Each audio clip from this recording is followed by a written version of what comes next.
কেন তখন আমি বুঝলাম না। তোর সফলতা হয়তো আমি দেখে মরতে পারবো না, এভাবেই সারাদিন ঘরে বসে থাক, সব সময় শুধু আমার সাথে ঘ্যান ঘ্যান। সারাদিন কিছু খাস নাই, এগুলো খেয়ে নে। আমি এই বাড়ির কিচ্ছু খামো না, তোমাকে আমার একদমই দেখতে ইচ্ছা করে না। তুমি যাও তো এখান থেকে। সব ঠিক আছে? এখন চাকরির পরীক্ষাটা দিয়ে আসি।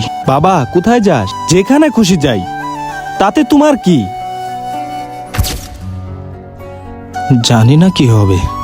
এবারের পরীক্ষায় সিলেক্ট হয়েছে কাউসার হাবিব মনি। হ্যাঁ,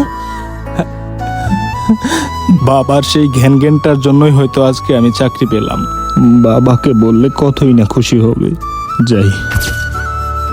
বাবা, বাবা, আজ সফল হয়েও আমি ব্যর্থ, কারণ নিজের সফলতা বাবাকে উৎসর্গ করতে পারি নাই।